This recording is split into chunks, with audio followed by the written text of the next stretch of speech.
smoking too, sipping and roasting. Yeah, that's what we do. Set 'em up, knock 'em down, make that cherry glow. Whiskey and cigars, the gentleman's cologne. Cheers, y'all. Well.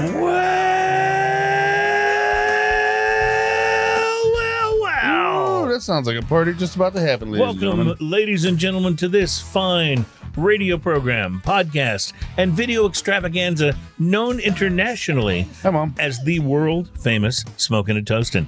Welcome to show number 422, and we are all about craft beer, fine spirits, and hand-rolled cigars. I don't remember if I said that, but that's... This show's going to be fun. We're going to get our toes all up in it. Yeah, we really are. In fact, we've got Glen Cairns already spread across the countertop here, so I'm really... it bodes well for our future. I'll just say that.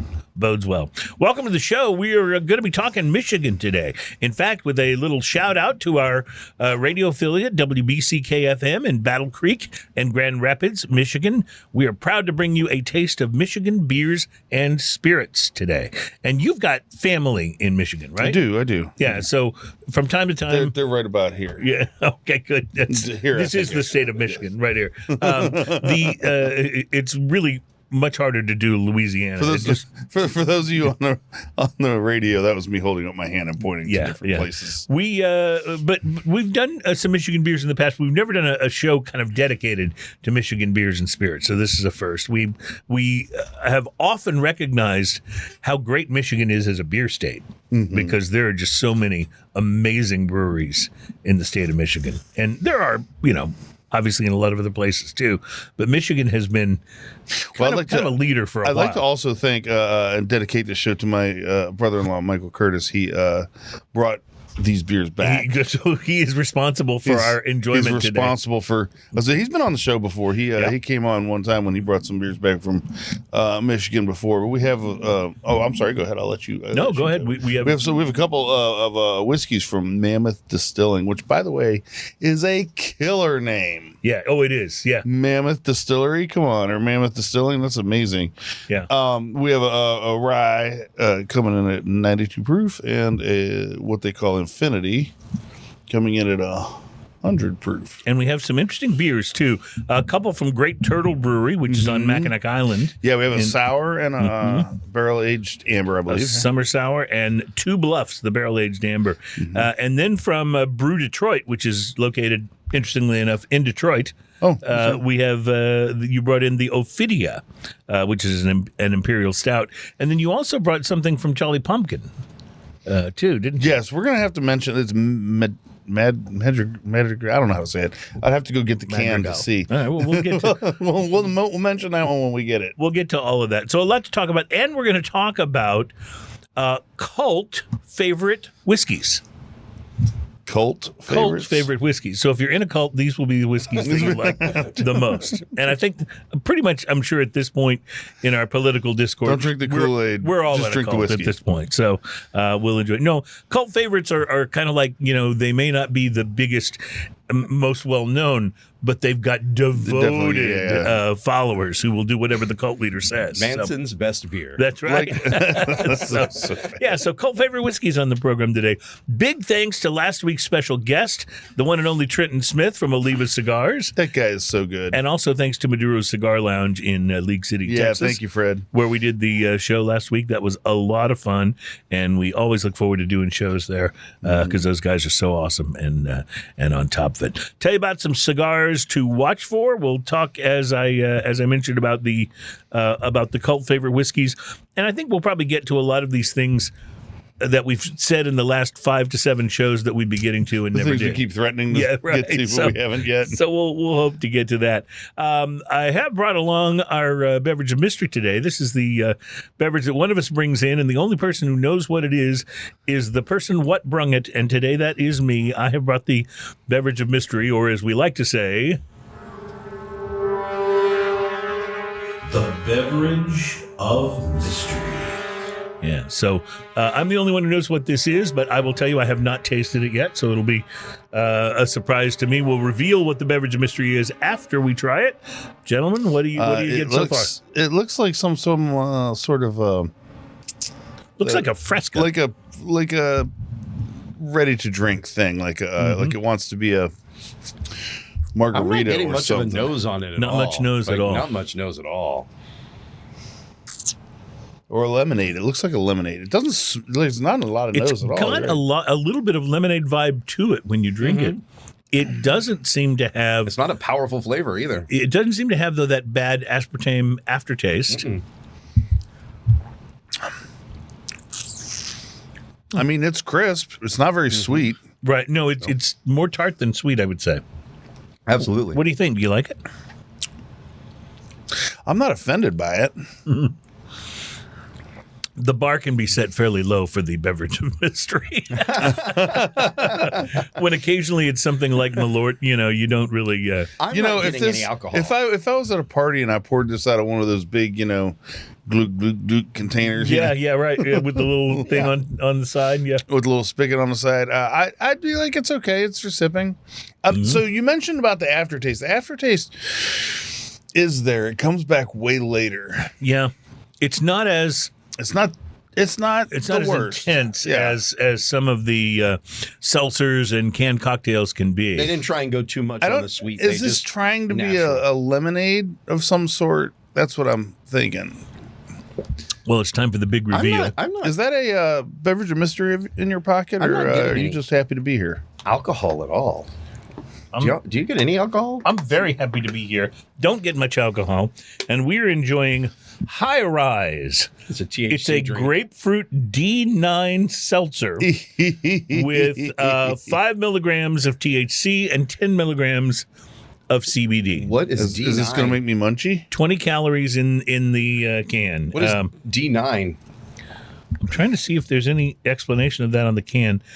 Hemp-derived Delta 9. Oh. Energize your soul, I think is the word. So I was thinking that must be what it is because I wasn't getting any Says alcohol. energize your soul. yeah, okay. It's I don't as Ian said, I'm not offended by it. Like I would drink this. Yeah. I don't know that I would seek it out, but if it's what somebody was serving at a party or they had, I'm actually if pretty it's down with it. Hot outside, this would be really good. Agreed. What do you think? I don't think I'd reach for it. I think I do get the grapefruit now. Maybe I wasn't identifying it. It's I almost just felt more lemony than grapefruit, but I get that. I get where the grapefruit Yeah, is. it's funny because like once you say grapefruit, you can taste it a little bit, but it still finishes more lemony than grapefruit. I would say, though, what's interesting to me about this is that at 20 calories per can, you could drink a lot of these for the calories of one can of beer. Oh. That's true, and you could pee just like you're drinking a lot of beer too. That's absolutely true. So it is a lower calorie. I keep thinking back to this conversation I had with this guy that lives in my building, and we occasionally wind up down in the alcove smoking cigars at the same time. And he was telling me he stopped drinking beer altogether just for health reasons, but he's gone with these kind of beverages. So I don't drink beer anymore, but I'm still going to get messed up. that's right. Hey, you got to have priorities in life. So, but I don't think it's bad. I would drink this. It's not bad. I would be interesting to see how I feel after one or two of these. Right. Like that's its own experiment. Taste, flavor completely aside, as I've never experienced that. Right. What does the buzz feel like? How does it compare to a 2-beer buzz? If I can get Eighth Wonder on the show, they have some of these things. Right? They've really made a big step into that area, especially with their new owner. I know they were acquired a year or two ago. Weren't they acquired by a cannabis company or I don't remember. I'll have to go back and look at that. I know some breweries have been acquired by cannabis companies as the line of buzz demarcation begins to blur, and the more you have, the more it blurs. So I like it. I would recommend this if you're looking for something that you can offer, at a party as an alternative. This is not bad. I do think it was like like $4.99 a can, maybe something like that. So And not that's at Specs or somewhere? I think I picked this one up downstairs in my building at Phoenicia. Yeah. So. But anyway, I will say this. As the beverages of mystery we've had on the show go, definitely top 10%. Yeah.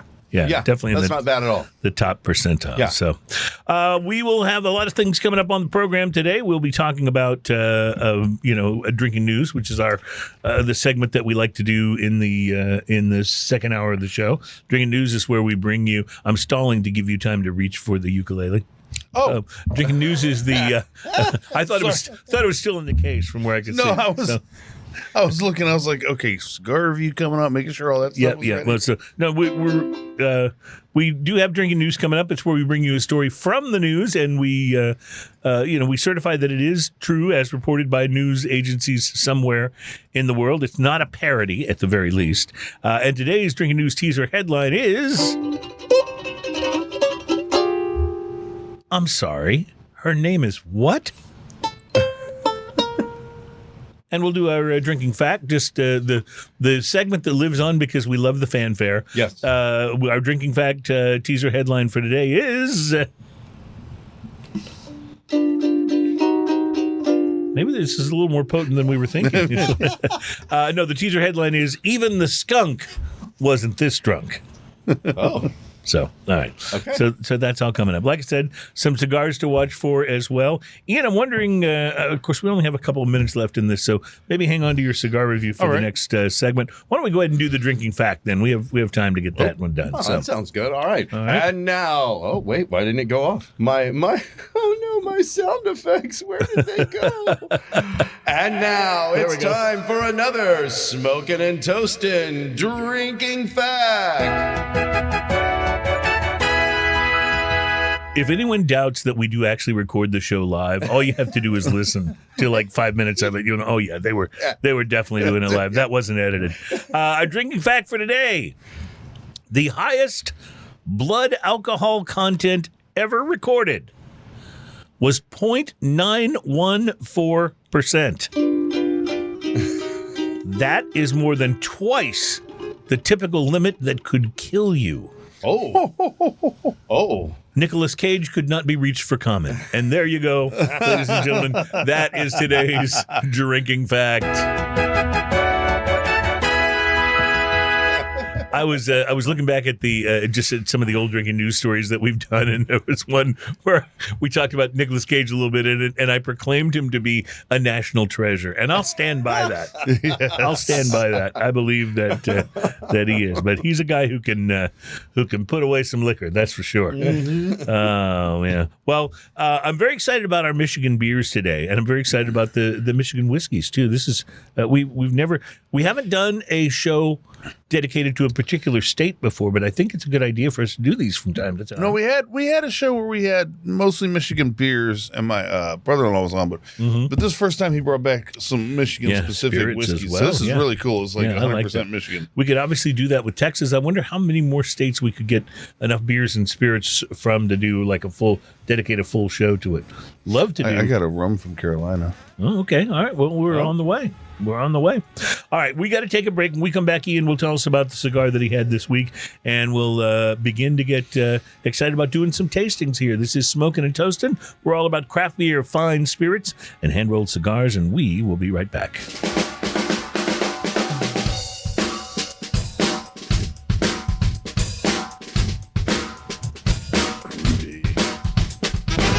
Welcome back. It's Smoking and Toasting. Our program is all about craft beer, fine spirits, and hand-rolled cigars. You know, I don't know what you were talking about, the difference in, potentially the buzz between, that beverage that we had, the high rise, which had THC in it, and a regular beer. And I don't know what this, what the difference would actually be, but I just wanted to say, I love you, man. You're just the best. I love you, man. And Terry, man, I don't know where we'd be without you. I'm real excited about the new Cheech and Chong movie, too. Yeah, man. Exactly. I wasn't 15 minutes ago, but I now am. I am so excited now. Cheech is 90 and Chong is 91, and it's gonna be like the greatest. You know what? You're joking, but I think Chong is in his late 80s, almost 90. I think Cheech is 10 years younger than him, but that still puts him in in like late 70s. You know what? If the whole movie was old Cheech and old Chong sitting on a porch, smoking and just talking, I would pay to see that. I really would. What if it's just like grumpy old men? Yeah, exactly. Yeah, I want to see them get together and do that. Like, Cheech and Chong, they need to go get a bag, and so like that movie Grumpy Old Men, except with weed. It would be pretty hilarious. Not two grumpy old men. Yeah, that's right. Jack Lemmon. Part ways in, he turns to him and goes, "I love you, man." Ian, since I'm so enamored of you, tell me about what you've had the opportunity to smoke this week. I sat on my patio last night and pulled out a Warped Companion. Now, you might be thinking, well, that's just my friends. Yeah, that's I thought maybe you were talking about something more private than that. Hold up. Here's my Warped Companion. Man. Excuse me while I whip this out. The Warped Companion, so Warped cigars, I mean, they've been around for a while now anyway, and I love the Warped cigars Kyle in general. Gellis, is that the guy? I think that's right. Yeah, I think that's right. So this was a Rothschild coming in at 4x48. Oh, so a nice small one, yeah. With a Mexican San Andreas wrapper, Dominican binder, and Dominican and Nicaraguan filler, coming in at about $12 MSRP. The appearance on this dark espresso brown with some veins, super oily and leathery. This is so oily that you can kind of feel it on your fingers after you put the cigar down. Yeah, I love that. I know, it's fantastic. Firm feel overall, single band on it. The pre-light sniff on this Earth and Barnyard Sweet Mocha at the foot.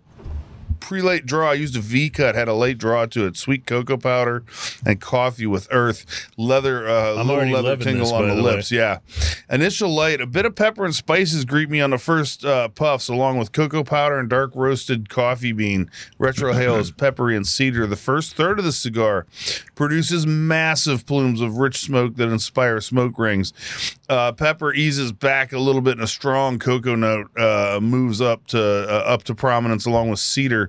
Retrohale is gentle pepper and cocoa with cedar, solid ash, perfect burn. Nice. Proposed pairing on this, like a nice añejo tequila would go. Oh, nice. So good with this, with the chocolatiness and the cocoa-ness on this. A wheated bourbon or a Bock or a porter beer, any of those things. I just want to mention, you're talking about añejo tequila. We didn't really review it, but it was one of the tequilas that Liliana brought with her when she was on the program a couple of weeks ago. She gave me the bottle at the end of the show, and I took it home. The Cazadores Añejo Tequila. Yeah. Is fantastic, and it's so inexpensive as añejo tequilas go. I think it is still around $30, like 29. That's outrageous. $30, and you can get such great tequila at that price, right? So just wanted to throw that out. If we didn't make that clear when she was on the show, that's one you can take to the bank if you're a tequila lover. But I'm sorry. So it made me think. Proposed pairing on this añejo tequila because it has a little bit of pepper to it, which you can get in some tequilas. It also has that chocolatey cocoa and coffee, and all that stuff goes great with tequila. Wheated bourbon is also a little sweeter on the front end, so I thought that might go well with it. And then a Bock or a porter. I know a Bock works with it because that's what I was drinking. That's what you were drinking at the time? That's what I was drinking with it. The second third of this, crushed red pepper flakes and a bit of toast add complexity to this medium body experience with a lingering tingle on the tongue. A lingering tingle on the tongue, I said. Retrohale is bold. Like a bluegrass song, right? Lingering tingle on the tongue. Retrohale is bold coffee, touch of cayenne and gritty cocoa. Solid ash, perfect burn. The last third is red and black pepper ramp up a little bit. Cocoa powder has a gritty sweetness to it. Earth and leather and coffee remains constant. Lingering cedar and leather with a touch of cayenne at the back of the palate. Retrohale is sweet and peppery with cedar. Solid ash, perfect burn. So here's the thing. Price to quality. When you buy this cigar at $12, this is a solid $5. So I just want to mention, though, a Rothschild, that's a small cigar. Yes, it's 4.5 by 48. For $12. It's a great cigar. Wow, it sounded wonderful. It smokes long. This was a solid hour. For a Rothschild. Yeah, really? A solid hour. It smokes cool. It smokes long. It smokes full of flavor. That is very solid impressive. $5. I got this online for $4.50. Oh, now see, that's $7, buddy. Yeah. So we've started having to do that sometimes with these cigar reviews because we talk about, okay, at the retail price, Yeah. which you can certainly find these for, depending on where you're shopping, it might be a $5, and then it might be. But if you can find it for, what'd you say, $4? $4.50. $4.50. Wow. I'm going to have to get online real quick. Yeah, 'cause that sounds and great. sometimes you find them on sale. And you know what? Here's the thing: that cigar is so good that even if I walked into a shop and they had them there at the $12 full pop, it's one I'm probably just going to pick up. It's probably good enough that I would think about taking back stuff I didn't even seal. There you go. All right, we'll take a break. See, notice how I took an Ian saying and modified it slightly to make it sound like it might have been my own. I will. I now will talk about Voltron. Yeah. We'll take a break and we'll be right back. The rest of the show will form like Voltron. We promise. We'll be right back at Smoking the Toast.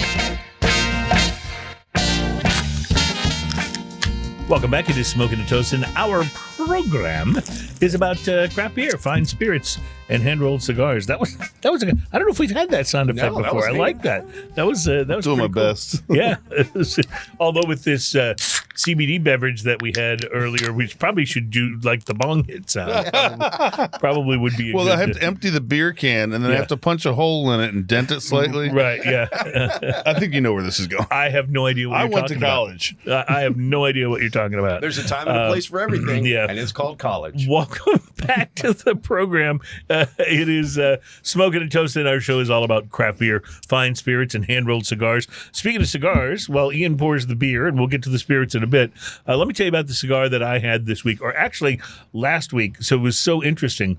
Last week we were live or we were on location at Maduro's Cigar Lounge, but I had forgotten that fact, and so on Sunday I was like, "Oh crap, I got to do a cigar review." So I went and I've done that. I went and sat and did a cigar review, and then went, "Oh, we're at Maduro's. We're going to talk about cigars while we're there." So this is from a week and a half ago. That's But, called getting ahead of the game. Yeah. Well, have your opinions changed in that week and a half? Yes, yeah. I liked the cigar initially. No, I'm not so sure. No, let's talk about it. I smoked the Plasencia 149 Cosecha Robusto. Oh, I know this one. Now, the word cosecha in Spanish means harvest, and in the case of this cigar, it is an actual literal usage of the term because the tobacco used in this particular blend comes from the 149th harvest from Plasencia's tobacco fields in Honduras. Took place in 2014. So that's where the 149 Right. They've comes had a from few in of the those name. in that series. I've seen the 141 and one. This a few cigar others. is a Honduran puro using all Honduran tobacco. And spoiler alert, it kind of gives a masterclass on how interesting and complex Honduran tobacco can be. Now, I would say that I smoke Nicaraguan cigars or cigars with Nicaraguan tobacco in them probably better than 75% of the time that I have a cigar. So it's really interesting, and was when I smoked this one, to just kind of explore that Nicaraguan tobacco, that Honduran tobacco world. Reminded me of when we were at the Aladino factory in Honduras, and it was just so awesome to spend time really delving into the flavors of those cigars. But in this particular case, I chose the Robusto size, and after I wrestled with getting the footer band off without tearing the wrapper leaf, which was a concern, but I managed to do it, I knew that this was going to be a little bit different for a smoking experience for me. The pre-light sniff was almost intoxicating. Deep fermented tobacco notes, along with earth and barnyard, about as funky a pre-light sniff and cold draw as I think I've ever experienced. Love it. Very, very funky. I fired up the 149 and got a nice heady initial rush of flavors. There was pepper, but it hit the palate at a different place and in a different way than Nicaraguan tobacco seems to do. Leather, baking spices, and pepper were the first things I picked up on, but the underlying funk of richly fermented tobacco kind of rode along just underneath the other notes on this cigar. I love the funk. Second, third, we need the funk. We want the funk. Gotta have the funk. The second third didn't change a lot, but I'm not sure that I really wanted it to. The fermented tobacco note became a little bit stronger, expressing itself in a slightly floral note. Pepper stayed on, but at that point I started to identify it as red pepper, sort of like those flakes they give you at the pizzeria to sprinkle on your pie. Yeah, that's what I got in mind. Yeah. Final third brought in a dark chocolate note, but the rich fermentation, the funk, if you will, remained the dominant characteristic. Red pepper on the finish and on the retrohale. Interesting, funky, and very well constructed, by the way. Pretty solid burn all the way through. Overall, I enjoyed the 149 Cosecha Robusto a lot, especially as a change of pace for me. But I have to say that I enjoyed it kind of in the way that I enjoy a Saison or a farmhouse ale.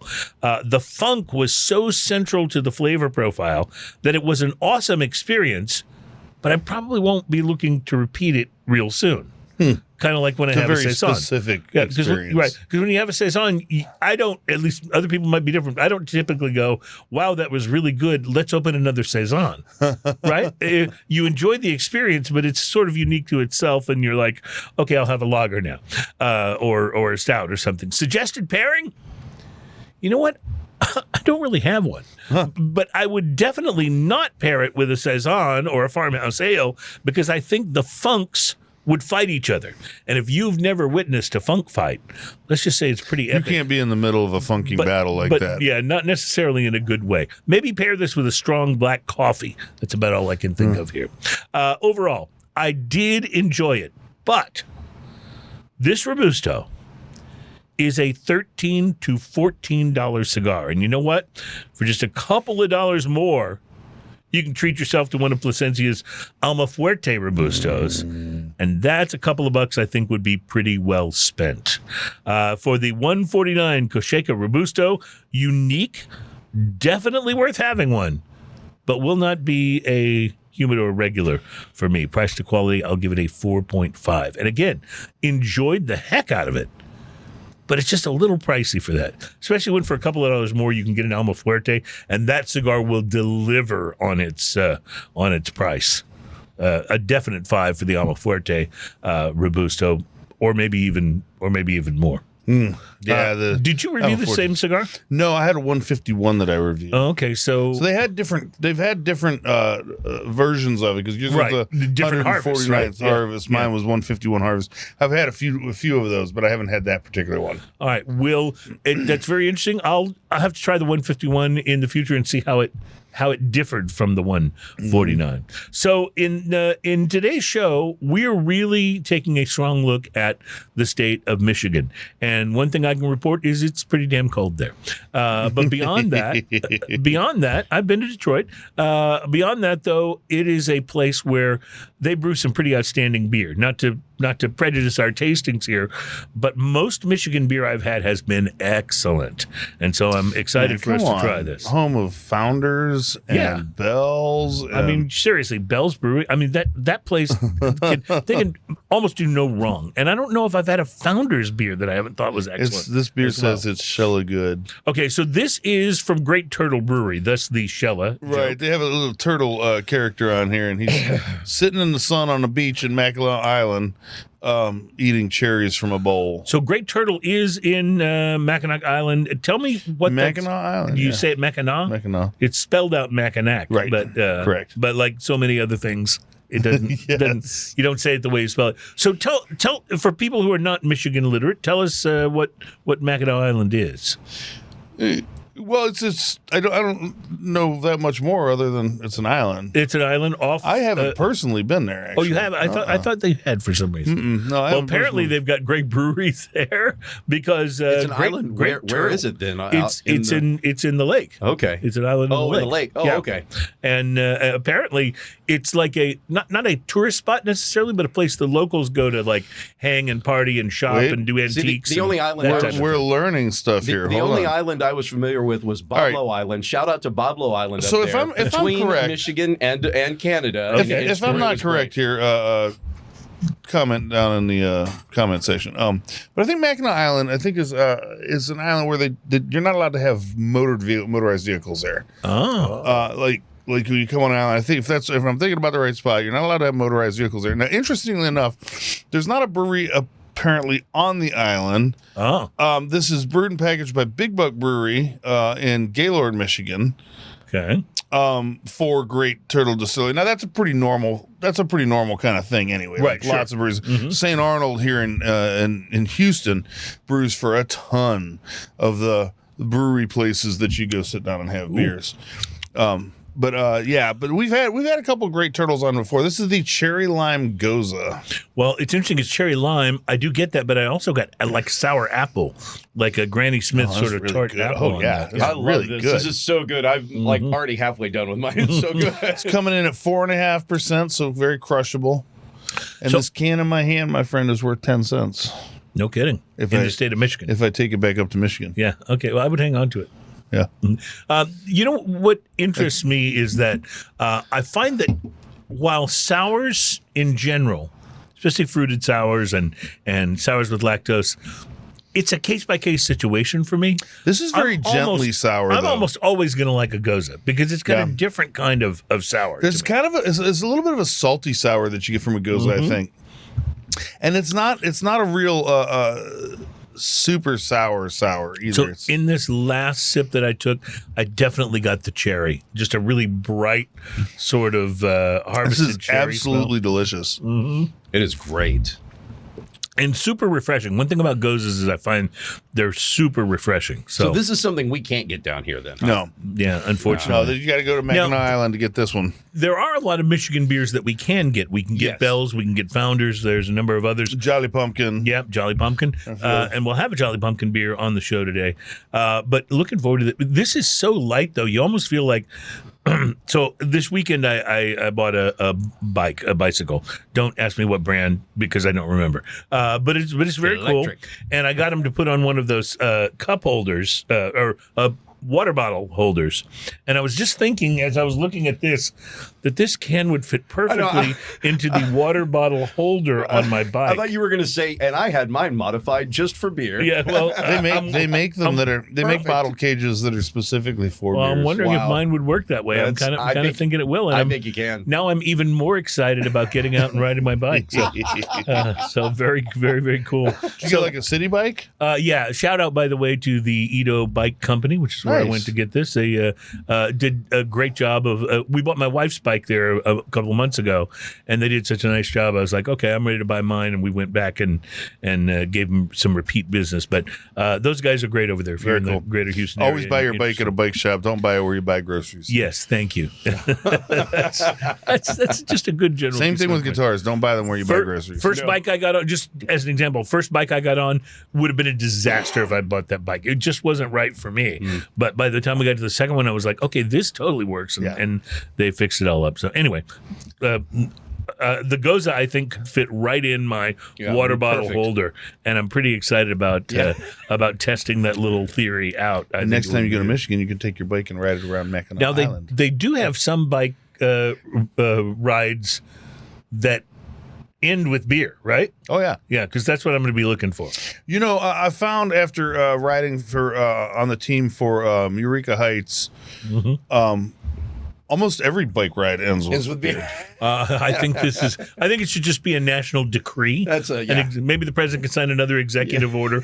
All bike rides will end with beer. And even riding with my El Mason jersey, yeah. those bike rides generally ended with beer. Okay, that's good. That's good to know.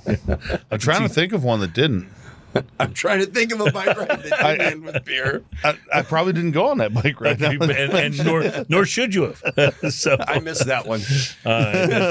There was one, but I missed it. that is. No, so good if to you know. go on these organized rides on the weekend, they're usually charity rides, and they'll be a Saturday or Sunday morning, and you sign up for it, you pay $50 or whatever the entrance fee is, and to go out and torture yourself. But sometimes you get a shirt for your $50, and then at the end of it, there'll be booths. You're really selling it.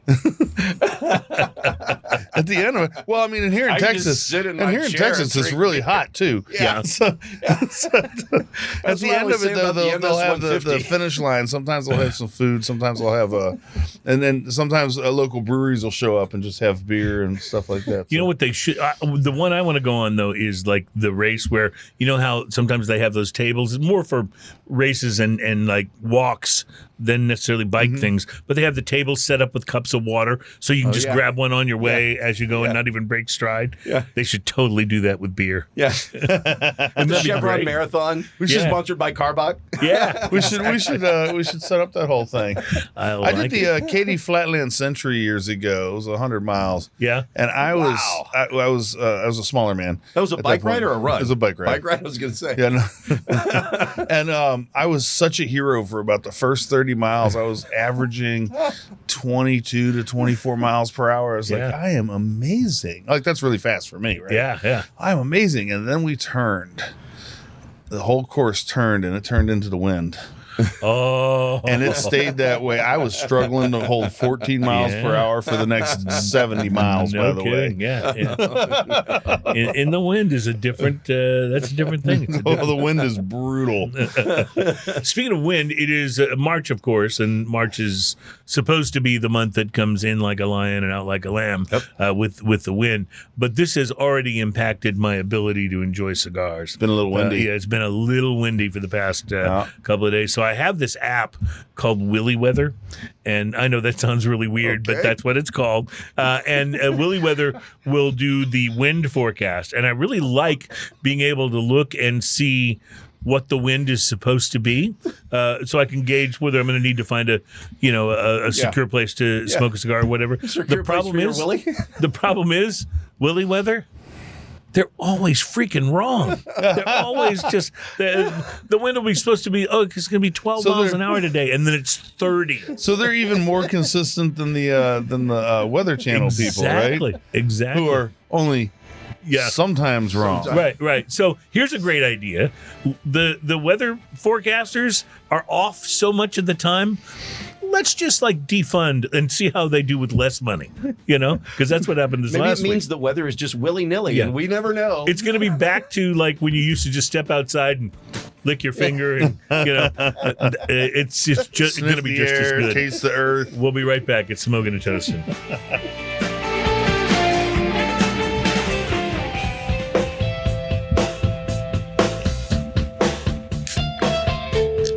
Back. It's Smoking and Toasting. Our program is all about craft beer, fine spirits, and hand-rolled cigars.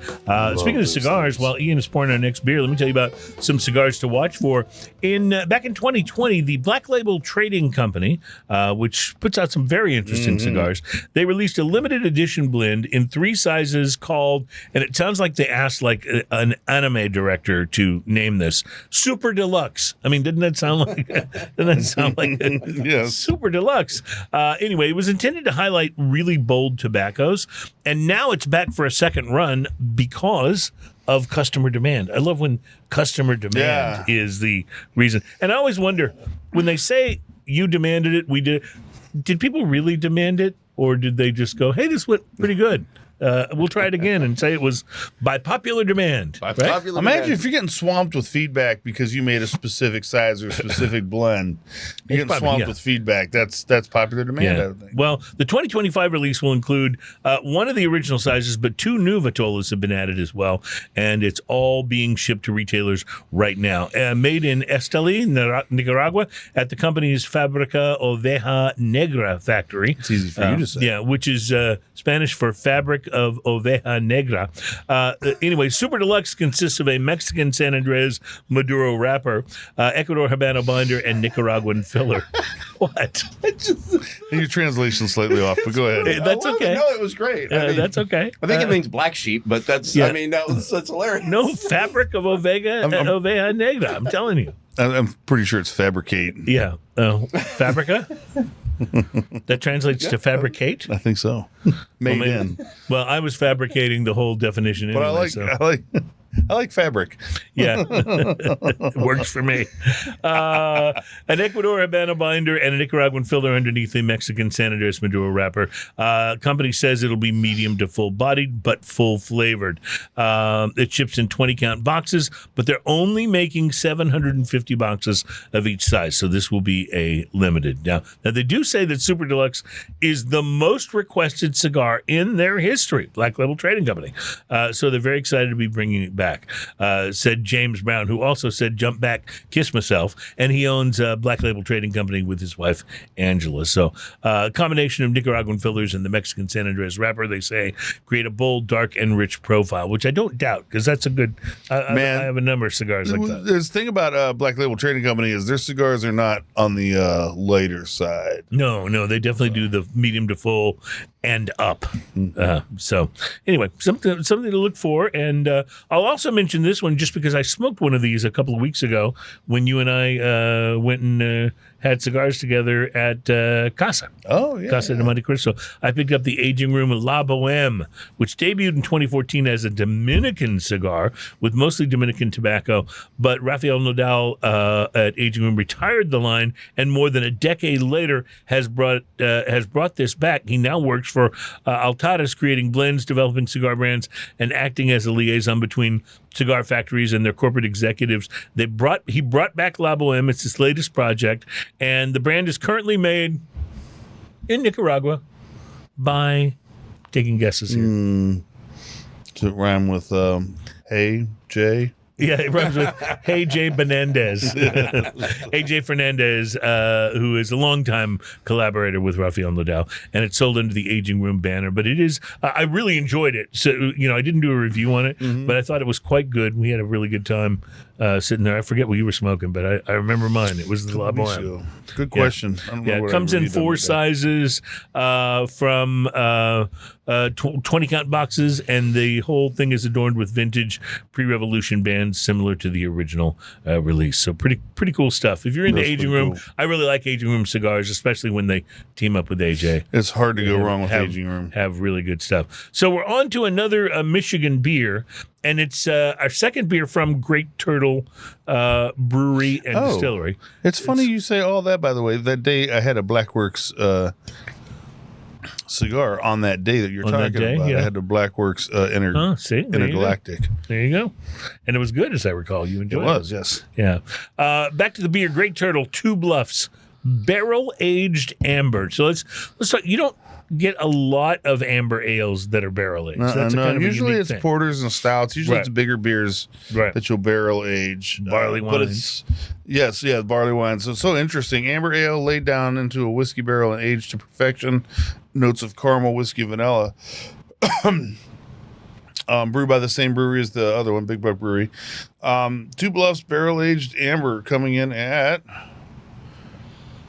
8.5%. It doesn't Okay. come across boozy at all. No? Well, on the nose, I'm actually getting a little bit of wheat on the nose, which is kind of interesting. But yeah, it It has a brighter nose than you would expect, especially even looking at it. yeah, you know? it's a little murky looking color wise, but it is definitely darker, like an amber ale has a tendency to be. Oh, but that malt up front is so good. Oh, that's great. Yeah, the malt up front. And like a sort of a chocolate malted milk ball finish.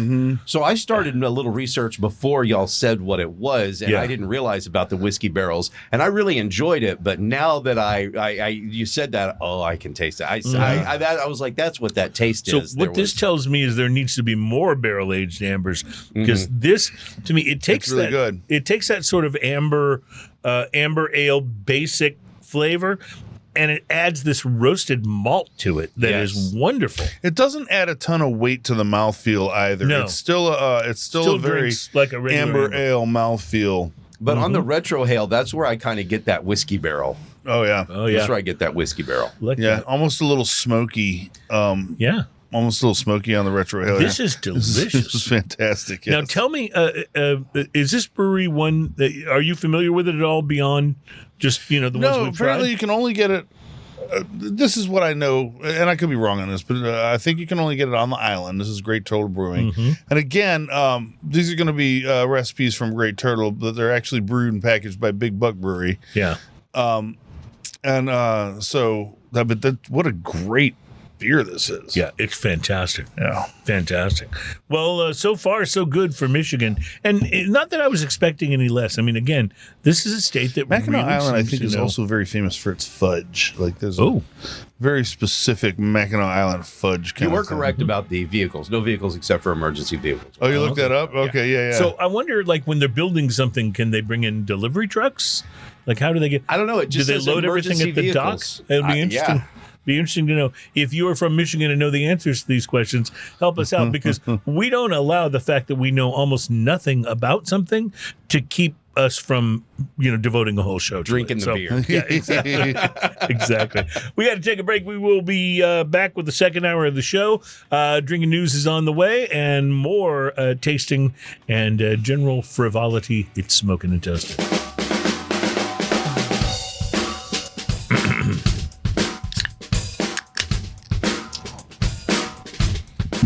Welcome back. It's Smoking and Toasting. And yeah, we have some, you'll have to scoot over there for the paper towels. Apparently Ian's beer was a little excited and happy to see him.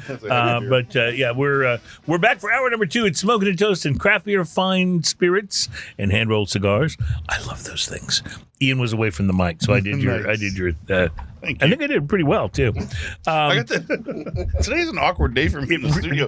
I got this chair that you can't roll up. Yeah. Oh, yeah. Oh, I've had that chair before. Oh. You cannot get it to roll up. See, I tried so to give you the sit in it same and you're chair way that back you- here. Yeah. No, and every time you go to sit back in it, it moves back slightly. So then, and they're up off the ground, so your feet aren't touching the ground. Then you Yeah. got to try to pull yourself to the table. Yeah, it's like calisthenics. It's, I can't work this way, Cruz. yeah, and neither could anyone else. I'm talking to HR today. Neither could the guy you replaced.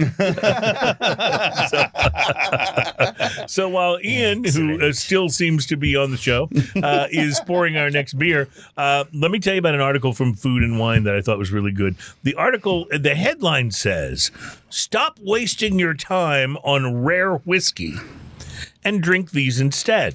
And this is the article about cult favorite whiskeys. Food and Wine asked bar pros. And the only people I know who are pros in a bar would be like the bartenders and maybe the barbacks. They would be pros. Chris Morris. Yeah, Chris Morris would be a bar pro. Sure. He entered bar pro status when he took his 27th job at a bar. So 27 different you can jobs. get it through. 27 different bars, like attrition. You can get your bar pro status through hard work and dedication or attrition. Or attrition, exactly. Well, we all know the world of whiskey's gone fairly crazy in recent years. For many of the most desirable expressions, those prices have skyrocketed like a carton of eggs, and formerly accessible bottles have become increasingly hard to find. And so even the term, they say, cult whiskey is steeped in confusion. So we were right to be confused about it earlier. But they say Frank Ciaffa, who's the former head bartender of Peacock Alley at the Waldorf Astoria, so, not like a significant place or anything, says, I have a weird term on the take on the term cult whiskey. If you can get your hands on how cult can it be? My thinking is that an item's lack of availability is what ultimately makes it reach cult status, but all these wish list items had to start somewhere. So what the article goes on to say is there are plenty of whiskeys that have very much of that cult quality, but that you can still find. In fact, that's what the subheadline is the best cult whiskey you can still find. So I thought we'd review these. First one on the list, Angel's Envy Bourbon. Oh, yeah. Now, Ain't nothing wrong with Angels on me. now I'm a fan of the rye, but just their straight bourbon is pretty outrageously good too. Barrel Craft Spirits Gray Label.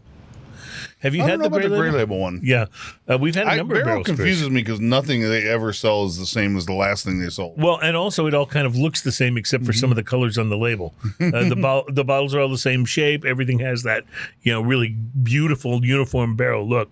Ben Halliday's 6-year bottled and bond straight Missouri bourbon. Have you had a Ben Never Halliday? heard of that. Yeah. You can't go wrong with any of the expressions from this off-the-beaten-path resurrected distillery, Frank Ciaffa says. And he's at the Waldorf Astoria, so I guess he would know.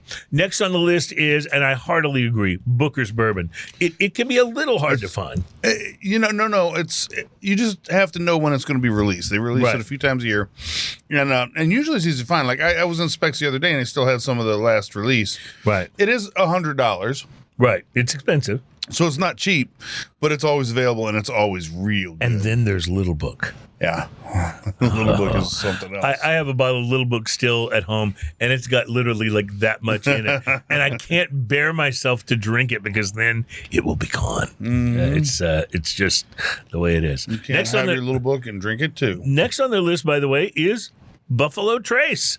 Ain't nothing wrong with Buffalo It's Trace. a sweeter bourbon of good quality that's not too aggressive for whiskey lovers. So there you go. Elijah Craig's small batch bourbon. Yeah, buddy. Elijah Craig is just like almost anything.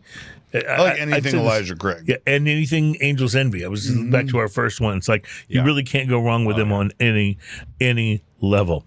Next one is Hakata, 12-year-old Japanese whiskey. Don't know that one. I have not had this either. It's 100% barley-based whiskey that is partially koji. Koji, koji ferment. It's savory sherry cask aged, and with age statements, the 10-year they say is a fine entry. The 16 and 18 are exemplary. So we're gonna have to look for this. That's quite a review. Hakata, 12-year-old Japanese whiskey. From High West, a Midwinter Night's Dream. Now that's a Dram. I'm sorry, dram. Of course, that's more. That's more. I have tried this. So it's a blend of rye. And you've tried it and you think it's great? It's really good. Yeah, I'm gonna have to check this out. Oh, I actually think you brought this on the show. Now that I think maybe Alan or yeah, I think Alan. Brought it on the show. Actually. Yeah, well, I got to tell you, as I recall, it was my favorite of that day. It's really good. Yeah, it was really something. J. Riger Monogram Whiskey. The Locala Distillery, Lochlea, Locala Distillery, Our Barley Single Malt Whiskey. It is a family-owned and independent distillery that produces all of their own barley, and the head distiller there is John Campbell. The article says, whatever expression you come across, buy it. And then Suntory Hibiki Japanese Harmony. They say this one is fairly readily available. It's aged in 5 different casks and offers an excellent blend of flavors, especially with just a splash of water. So those are the cult favorite whiskeys recommended by the article in Food and Wine. I can get with that. I would put, if you're trying to get in on the ground floor. Yeah, I would put in the Old Granddad. You know what I would mention, and I realize it's fairly local or regional, but still Austin. Mm-hmm. Those guys, every expression I've had from those guys has been still Austin. Like, wait a second, you've only been around a couple of years. Like, how are you doing magic? This? Yeah, no one knows how they can make such great whiskey in so little time. Right. Clearly, this is not their own whiskey that they've aged for that amount of time. It hasn't had long enough, so they're sourcing and blending while they wait for their own stuff to age. Oh, I think they're releasing their own stuff now. Well, it may be now, yeah. But they've been sourcing and blending while they were waiting for that aging, and it was almost like alchemy the way they were able to combine these whiskeys and come out with these blends. Still Austin. I think that's a name you can trust if you're looking for. Yeah, and if you can get one that's the name you can trust. That's a pick. Yeah, definitely go for that. Or like a barrel pick from a Specs or you can get any of them. They're going to be great, but if you get a barrel pick, it's going to be a little more unique. So tell me about this latest beer that we poured. This one is not from Great Turtle Brewery. This is from Brew Detroit Brewery. Brew Detroit, obviously located in the Motor City. Located in Detroit. Yeah. Ophidia is what it's called. Imperial Stout, notes of coffee, chocolate, and roasted malt. I think it's Ophidia. Ophidia? You're right, Ophidia. Oh, my. Coming in at 9.5%. So what is this, a stout? Is it a... It's an Imperial Stout. Pours opaque black with a rich aroma of chocolate and roasted malts. Ophidia delivers subtle sweetness that complements the coffee, chocolate, and umami flavors. So, yeah, definitely the chocolate and toasted malt. You pick up on that originally. But what's interesting is this does not have the mouthfeel of a stout. This is much more like a porter or even like, honestly, it's not any bigger mouthfeel than the amber was. But it is dark in color, too. Mm-hmm. And just so you know, they're located right about here if you're looking at the video. Good to know. Once we got that on video, you'll be able to tell the hand represents Michigan. Yeah. So, one thing I noticed when when I was a kid and I used to have friends in Michigan, my mom lived there for a little while. I always found it interesting that if they were in the lower part of Michigan, like Detroit, they would talk about going up north. They would be going up north. They'd be like, hey, I'm going up north. When you're in Michigan and you're going up north, yeah. Oh, yeah, like, I'm from Houston. You're as north as you. Everything here is north. And they'd be like, yeah, you're going up north. You're You most of a straight line going up and slightly to the east. Yeah. If you go north very far, you'll start going south. Is what will exactly. happen. Yeah. This is exactly how it plays out. So, Ian, this is delicious, but really definitely different from what I was expecting. I was expecting that sort of more full mouthfeel Imperial Stout sort of not flavor but composition. No, it's a much thinner mouthfeel. It's very strange. However, it doesn't seem to detract. Also, the carbonation on it, it looked like it was a little over carbed when I put it in a cup. And it definitely has the carbonation. Works well with it. It's slightly more carbonated than I would expect a stout to be. Than you would expect for a stout, yes, but it definitely works. But it helps bring out that the chocolate in there and the roasted malt. Finishes a little bitter with that roasted malt. Well, if you like chocolate and roasted malt, this is a beer for you. Yes, but it's not super sweet either. Right. I love this. It's good. I would drink this floating down the river. Yeah, I would. Yeah. For sure. Do they have rivers in Michigan that they float down? Yeah, but they probably wear more clothes. Yeah, exactly. Michigan summers, though, are like out of control beautiful. Yeah. They are wonderful. just wonderful. Yes, it was great. Yes. Yeah. But so here in our hometown of Houston, summer comes along. Once we hit about the midpoint of summer, we're like, I'm not going outside. Well, see, it's different. I remember when I went up there at the summertime, I saw this park, and they had a really great park, and it had a hill for some reason. I had no idea what the hill was there for, and it had this little lake thing. And then I went there in the winter, and I realized that the hill was so that you could sled down it, and that the lake was frozen, and everyone was ice skating. It was like, whoa, this is not happening in Houston. Yeah, for sure. Absolute sure.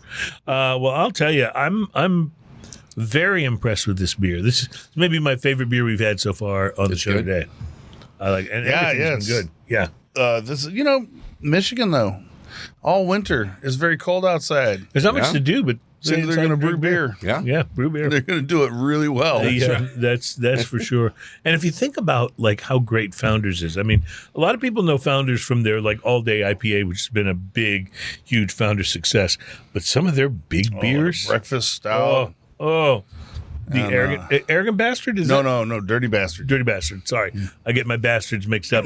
Arrogant bastard is from Stone. That's California, yeah. And dirty bastard, old dirty bastard is Wu-Tang. Old dirty, yeah, that's right. And then you got just dirty bastard. That's Founders. So yeah, it's important to keep your bastards straight. They also have a backwoods bastard as well. That's right, and that's a really great beer. We've had that on the show before. But Founders just makes great beers, and I've been a fan from the beginning of the show. You remember every time I go up north, I bring back some Bells, especially their Two-Hearted. Yeah, their Two-Hearted Ale, which is one of the best IPAs in existence. It's so good. And just Michigan beers in general. I mean, what's the other one? The Dragon's Milk. Yeah, comes from New Dragon's Holland. Milk is, New Holland. Mm-hmm. There's a whole bunch of great breweries in the area. And you can. It's a lot like. I don't mean to be a homer here, but it's a lot like Texas. It's like when my wife and I went for crawfish this weekend, because it's crawfish season here in Texas, we get there. I was like, let's go in the middle of the afternoon. It won't be so crowded. Hour and a half wait. But my wife had spotted a brewery a block away that we walked to and waited there called Elder Sun Brewing. Was fantastic. There's so many of these things. And I'm like, I got to come back and support these guys, because supporting your local brewery, these are ways to keep these guys in business. You can be totally selfish about it if you want. You go, you drink beer, you keep them in business, so they'll be there for you to go and drink beer again. Exactly. It works no matter perfectly. where you are in America. Yeah, it's that's capitalism, folks, and we're in support of that for sure. All right, we got to take a break. It is hour number 2, so we're gonna. I think should we talk whiskey next? Let's talk whiskey. Whiskey next. It's Smoking a Toast.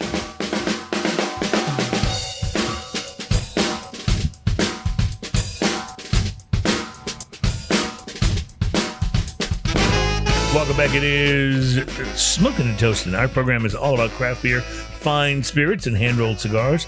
We're so excited to have you hanging out here with us and enjoying the show. We're enjoying the show, and we're about to enjoy it even more, I suspect, because we're going to get into some spirits from Michigan.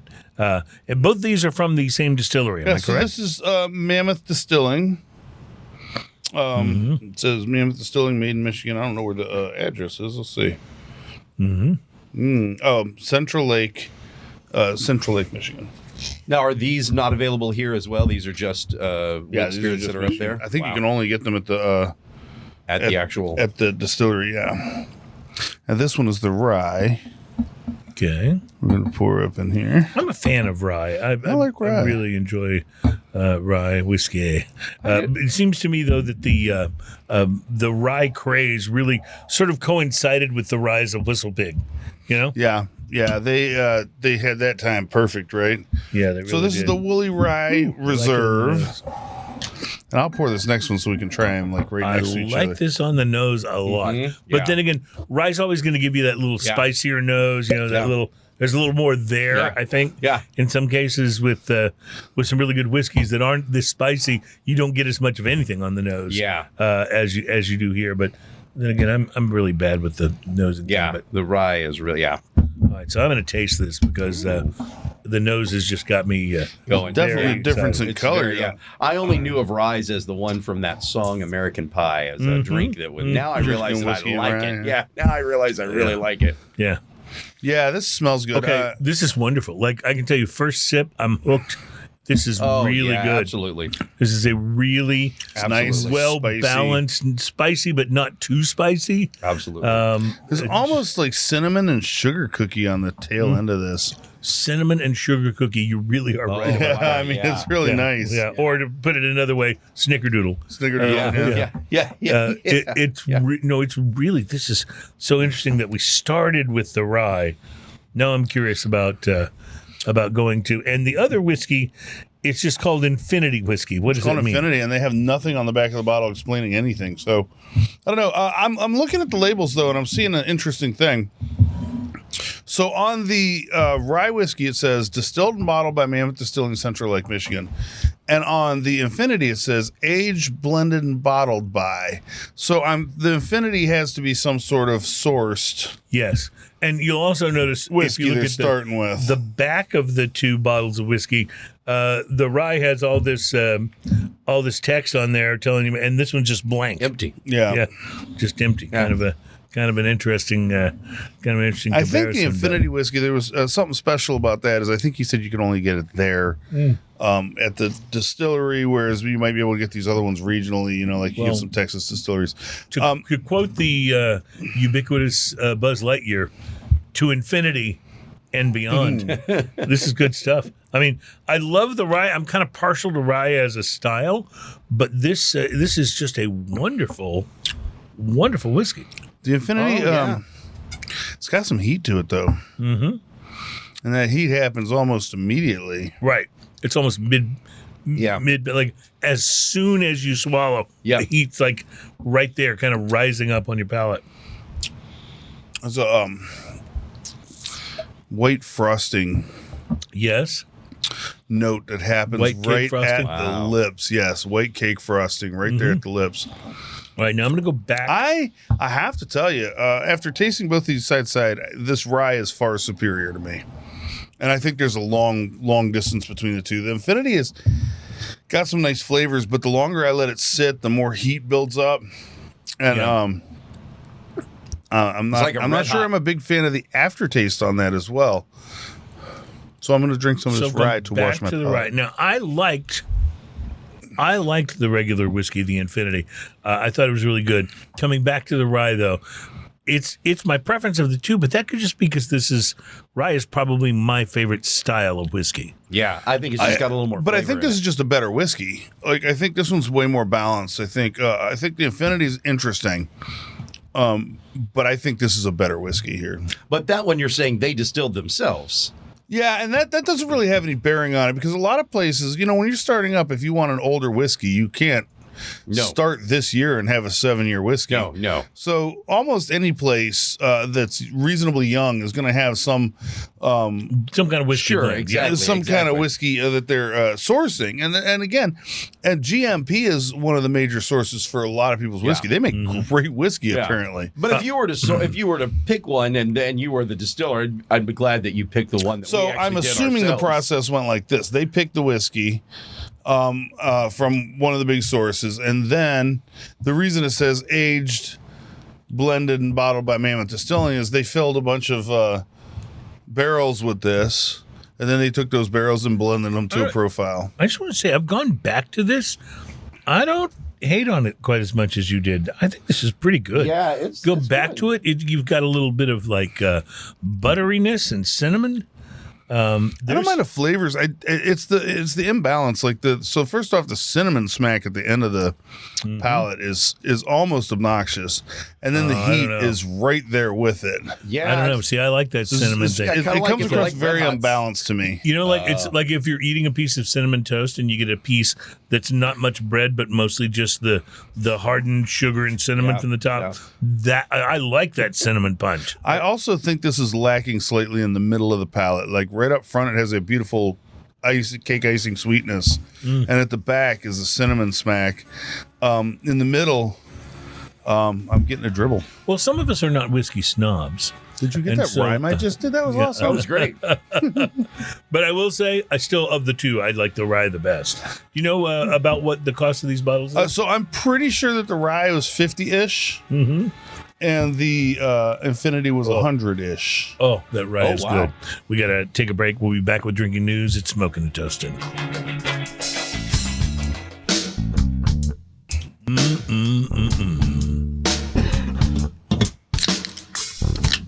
Nice. By the way, while we're pouring the beer for this next segment and getting ready for Drinking News, I do want to recognize our show beer sponsor for this month. Absolutely. No Label Brewing out of No Katy, Label Texas. Brewing. Those guys are so awesome. They make some amazing beers. We've had them on the show before. In fact, Tom Painter from No Label is going to be on next week. Next week, yes. Yeah, are we in the studio for that? Yeah, we'll be in the studio for that. That is going to be exciting because they always bring in something interesting. You know? Well, he's got so many good. I was out there at the brewery yesterday. They had a little thing going on. They had live music and stuff. They had a beer on tap that's so good. What It's kind of beer was it? Cane Island Crisp. Cane Island Crisp. Wow, It was I like so amazing. Cane Island Crisp sounds like a Yeah, it was a wonderful breakfast cereal, German too. style lager, and it was so true to form. And the it was so good. It'd be like some monkey swinging from the trees on Cane Island, but then bringing you a box of cereal and pouring it into your bowl in the Island commercial. Crisp. Cane Island Crisp. I'm sorry, I just wanted to bring only up turn monkey. this into a breakfast cereal with a Only character? 70% sugar. You know, if I'm going to come up with a character, it is 75% most likely to be a monkey. Yeah, that's just all I have to say. I have my whole monkey fanaticism. Speaking of fanaticism, one of the things we like to be fanatic about here on the program is something you guys tell us you love. It is a segment called Drinking News. This is where we bring you stories that may or may not be about drinking, but are always best enjoyed if you've been drinking. And we have. And ladies and gentlemen, based on the drinking, it's time for Drinking News. Drinking news, drinking news. Now it's time for drinking news. A Florida man with one arm said he had a gator for a pet. When asked about his absent arm, he said, I had to take my gator to the vet. drinking news, drinking news. Now it's time for drinking news. My amazing wife, but sometimes she shows off just how Southern she really is. Welcome to Drinking News She's for a country girl, didn't she? She grew up out in Crosby. Grew up out in Crosby. Not from the yeah. Michigan area. Yeah, no.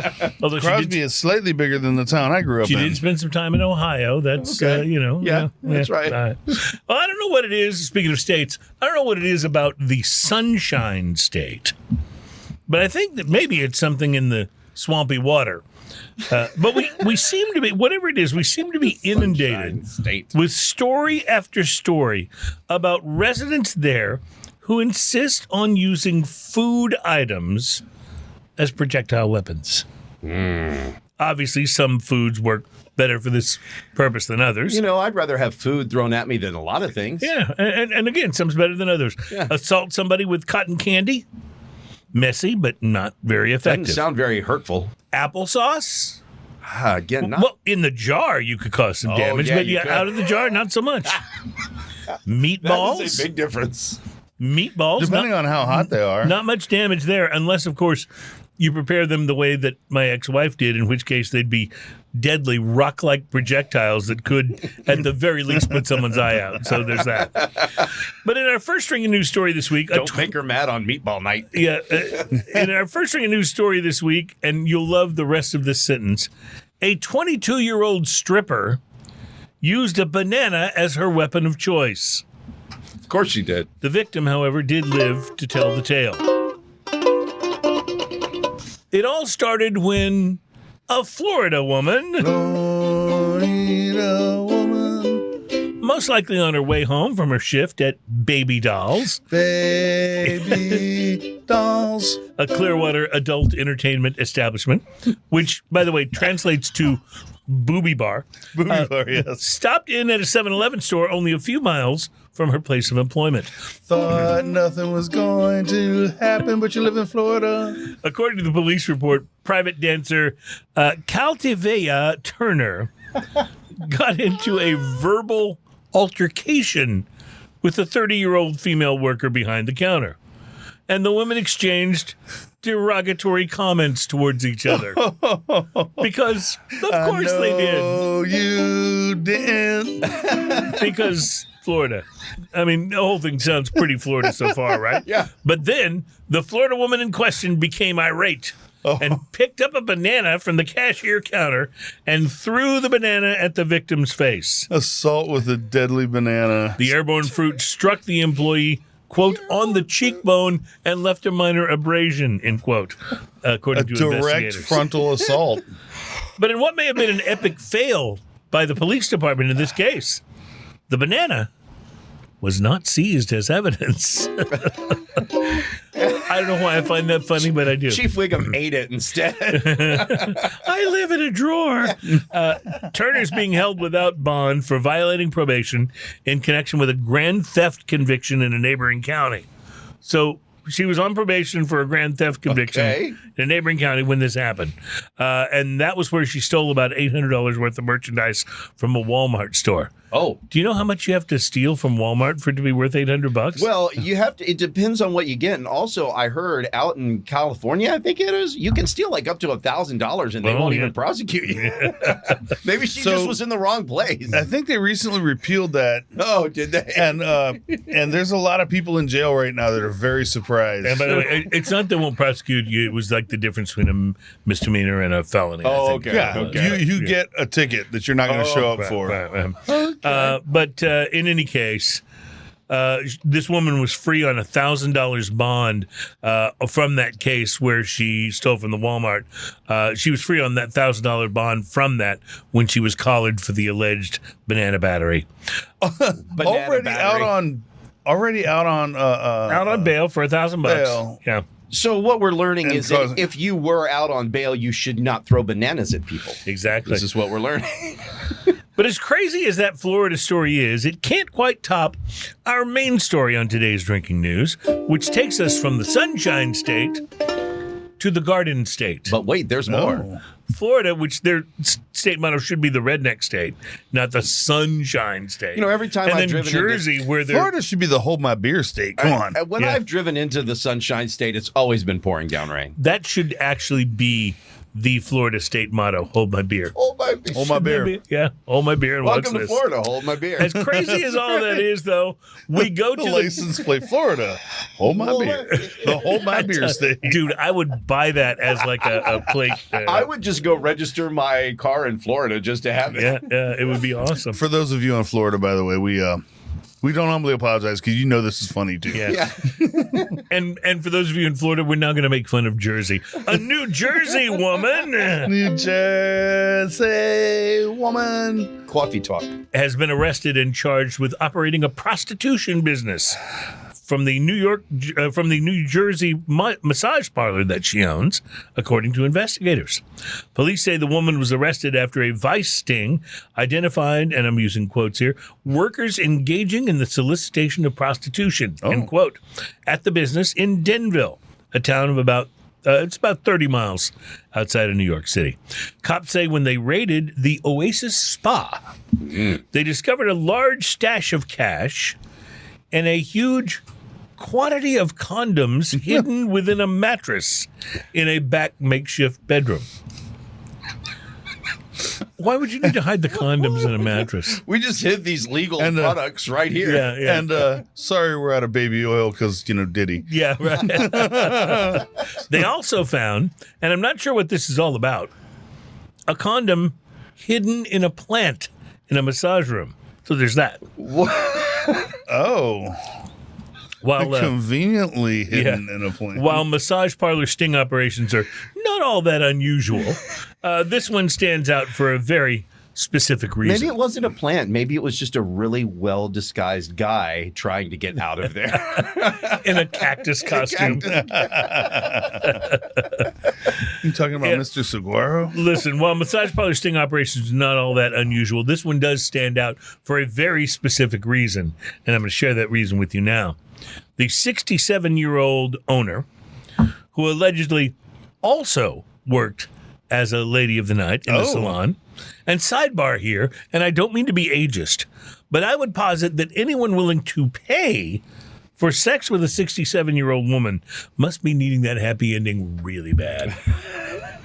Just saying. They say practice makes perfect. Maybe she had a lot of practice. Hey, man, don't kink shame me. The 67-year-old New Jersey woman was arrested for prostitution, and her name was, wait for it, Soon Bang. What? Her name was Soon Bang. Bang. I'm not making this up. Probably unironically, too. I think instead of calling it the Oasis Spa, they might have done more business if they just call it Soon Bang's House of Fun. Boom. Yeah. But I digress. Soon Bang was taken to jail, and investigators also released one more interesting piece of information. Soon Bang's massage parlor, according to New Jersey state records, was owned by Oasis Spa House Incorporated, which was formed in May of 2022 by a man named Dongmi Wang. I'm sorry, Dongmi Wang. It's worse. Dongmi Wang is his name. All right, somebody's making up some names here. Yeah, no, this is all true. You can find it. I'll give you this. I'll give you the references. Yeah, look. I watched Squid Games. Sounds like legit names, really. If you don't believe me on this, just Google Soon Bang Massage, and you'll find the story. Oh my gosh. All over. I feel all like, over the internet. I feel like I might find some other things too. Yeah. But I digress here. Soon Bang was taken to jail, and investigators also released this piece of information. Dongmi Wang was the guy who founded this whole thing. Now, as you might imagine, a story like this is just filled with inspiration. And for me, that inspiration often grows and swells into a desire, even a need to express myself by writing a little bit of poetry. I picture like a little, like a big, in the entrance of the place, a big picture of a guy, and then it just has his name down, proprietor, Dongmi Wang, and it's just a stately picture of him in a suit. Inspiring, isn't it? I hope you're inspired. I was very inspired, and as you know, that inspiration often causes me to express myself by writing a little bit of poetry. And even though I've been cautioned about this on more than one occasion, far be it from me to keep this prose to myself. I'm not the kind of guy. Sometimes you have to express it. I'm not the kind of guy to Thanks, Madonna. jerk you around, if you know what I mean. So here, in what I can only Just hope let it all out. is a serious, dramatic reading, is a few lines of verse that I composed in response to this story. Get your close up here. Can I have a little poetry reading music? Yes. And it goes a little something like this. In New Jersey, do not do your thing. at the spa built by Dong Mi Wang. Your arrest could be pending. That's an unhappy ending. And your cellmate will likely soon bang. I am speechless. That really touched me in places I that, told you. that I'd have to show you on the doll.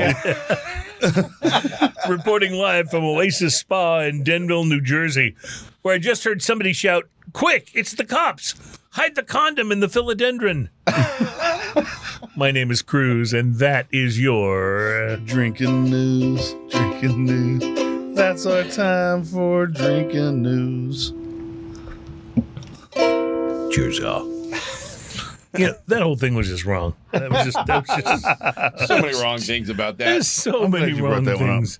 So many wrong things about that. Oh, gosh.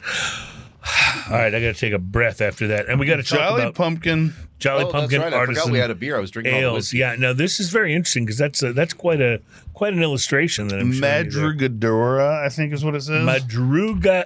Okay, let me see if I can pronounce it. Madrugadora? Madrugada Madrugada. Obscura. Limited series sour stout. I don't know what that Madrugada means. Obscura. It sounds like an Alan Parsons album. You know what? I'm sorry. You got to be pretty old to have got that. Yeah. Madrugada Obscura. Madrugada. Yeah. It says brewed and packaged by Jolly Pumpkin Artisan Ales, Dexter, Michigan. JollyPumpkin.com. Cheers and mahalo plenty. That's going to be my rapper name, Madrugada Obscura. Yes, there you go. I'm going to be laying down the beats. Belgian-inspired sour stout, dark and brimming of roasted malts and bitter hops. Ian, Coming in at 8.1%. may I give you an assignment, sir? What's that? Would you take a nice little drink of this stout that we have here? I'm going to do that. I mean, so far, The your Madrugada demands are Obscura. not impossible. Okay. And then I would like you to go to the rye whiskey from Mammoth. The rye, not the other one.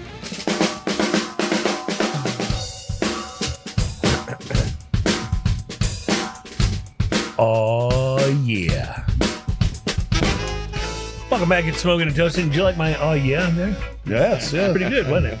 Welcome back at Smoking and Toasting. Our program is all about craft beer, fine spirits, and hand-rolled cigars. Like those. All of which are wonderful things. So we've been going back and forth in this last segment between our final beer here, which was the beer Madrugada. from Madrugada Obscura, Obscura. which is my new rapper name. Yeah. Madrugada. I am Madrugada Obscura. You rappers will worship me. Yeah. Where's that accent coming from? I don't know. Well, no, I feel like it's like a Bad Bunny rapper, really. I'm thinking I'm going half-assed Giancarlo Esposito here. That's what I was trying for. Yeah, but I wasn't attaining it. But that's what I was trying for. Yeah, exactly. So now you know.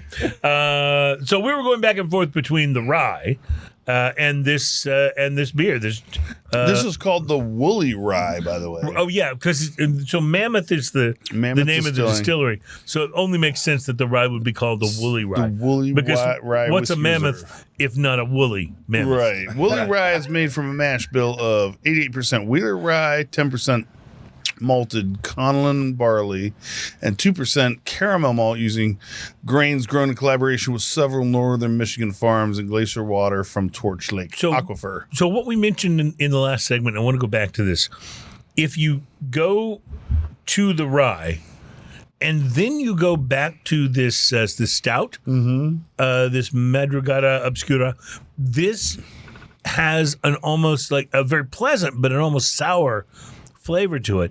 And I thought it was like one of the better examples we've had about how the taste of one thing can impact the taste of another. Yes. Because there was no sour in this at all before I went back to have the rye first. And now, even When you couple have of the drinks rye, later. sip of the rye, and then you have a sip of the a couple sour drinks later, stout, I'm it getting becomes this very sour. I'm getting this Gose style sour. Yeah. It's not unpleasant at all. I'm enjoying it, but it's so different from what this stout tasted like But before. when you go from this stout to this rye, it turns that rye into an absolute chocolate right. bomb. It's a better one way than really? the other combination. But boy, yeah. It's kind of one-way codependent. Yeah. But I don't dislike the sour. I'm just not No, used I like to the there sour. being a sour in a darker stout type. No, I really beer. like it. You're right. It is not a usual thing. When we get to this part of the show and we've poured something that looks like motor oil, it's never sour like that. You know what I mean? No, it's Yeah, a good usually point. it defaults to sweet, you Yeah. know? Right. Yeah. Because the porters and the stouts can be You sweet. get that chocolate cake sweetness in Yeah. them, and Exactly. But I will just say, I feel like this is one of the best examples of why this is so much fun. The ability to try one and then see what it does to the other. And we've had some occasions. In this case, they're both fine. One's great, one's not bad, but in some cases, one has destroyed the other. Yeah. We've had that happen. Taking it down. Yeah, we've had that happen. But it's fun because when you get one that doesn't, when you get one that, as Ian likes to say, forms like Voltron. Every once in a while you like, run across it. oh my, we found one here. And it's awesome. And then you can, make yourself notes in a little journal somewhere because you're just that, super urban type of dude to keep a journal. Right.